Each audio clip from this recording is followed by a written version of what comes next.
Now here to discuss his decision to run for Senate is Dr. Mehmet Oz himself. Good morning, Dr. Oz. Good morning to you. Now, this is going to be interesting because I think a lot of people are curious. I know that you've been quoted as saying when you mix politics and medicine, you get politics, and that's something that you want to avoid. So what is prompting you to run for U.S. Senate and to try to find real solutions? I think the country's in crisis. Our values are under attack, and I want to serve America because we are in a time of need. I think everyone needs to roll their sleeves up and do their best. And to run for the Senate in the state of Pennsylvania, my home state, will allow me to do that. I also think Americans deserve better solutions, and they're out there.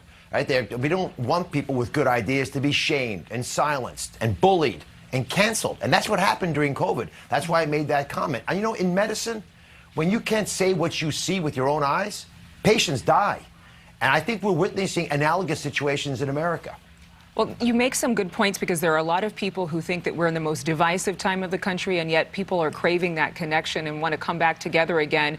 But the timing of your announcement comes just as we have news of this new COVID strain, Omicron, which we still don't know a lot about, which we still have only seen a handful of cases in every nation where it has been detected. What are your thoughts about the Omicron variant and the way this administration is currently handling it? I think we're scaring people. And I don't think that in long-term serves this nation well. We don't know enough about Omicron to know whether it's resistant to vaccines. Is it more contagious? Is it more dangerous if you do get it? These are fundamental questions. But let me pose the question back in this way. What are the criteria for creating an emergency situation, shutting us down, authoritarian overreach? When would that be justified? I don't think very often. And what are the criteria for lifting those criteria? We don't know.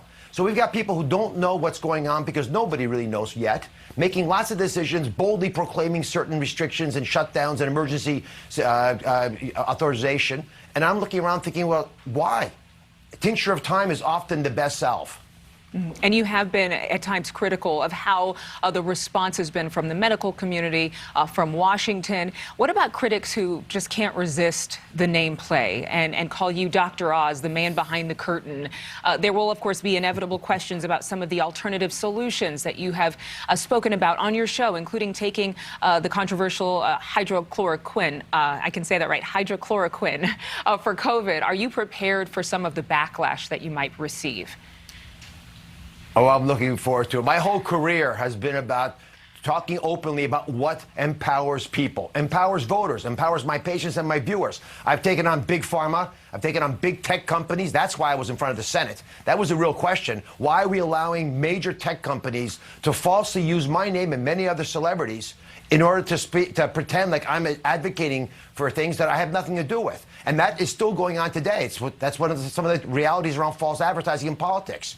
And if you take on these big players, they get mad. I've got scars to prove it. But I can't be bought. And I'm firm in my belief that it's the right thing for America to hear all the options because I trust Americans to make the right decisions. What about decisions about a very important topic that can be a game changer, depending upon what party you're in? A lot of people watching Washington and the Supreme Court's arguments over the choice over pro-choice, pro-life, and this abortion issue and this Mississippi case. Where do you stand this week after the oral arguments we're seeing with SCOTUS? I'm pro-life. I believe the court should follow what the Constitution would have prescribed, and I think they're charged with that duty right now. What about the viewers? We have some folks who are from Pennsylvania, including Michelle Schwartz of Delaware County, and she is asking this question. Are you running for the Senate in Pennsylvania when you've lived in New Jersey for about 20 years, establishing residency via your mother-in-law's home is what she is saying is true. Maybe you can give us some clarity on that and what exactly your residency status is. I would love to. I grew up just south of where I am now in Philadelphia, right across the border. I spent my formative years in this area loving it. I went to medical school at Penn, which is in Philadelphia. I went to business school at Wharton, also here. And then I did the most important thing in my life. I met my wife and married her here in Philadelphia. We had 2 kids in Philadelphia, in this area. And I moved to New Jersey because I was making my medical practice and my television show. And it's, it's the adjacent state. We moved back last year. We do have land that we're buying, but it takes a while because of where this land is. And so we rented a house that's been in my wife's family for a while. It was convenient. But I did this last year. I voted. I did lots of things that you do in life and I continue to do them in Pennsylvania instead of New Jersey. And we have another viewer question from Jeffrey Johnson from Scranton, Pennsylvania. He says, I love watching your show, and you once did an episode on gun violence. Do you believe we should ban assault weapons and do background checks? I know you are reasonable on this. Please keep up the push. What is your response to Mr. Johnson there? Well, I'm supportive of the Second Amendment, our right to bear arms. I understand that there are people who have mental health issues or criminal records that should not be given guns, but I think there should not be any way of preventing a law-abiding American from purchasing a gun. And I don't see the benefit of drawing little lines between certain guns and other guns. It becomes very confusing and not easy to endorse. All right, Dr. Oz, thank you so much for coming on. I know we had a lot of response from our viewers interested in what you'd have to say, and we'll make sure to post this on our website so people can watch it. Thank you so much for being with us.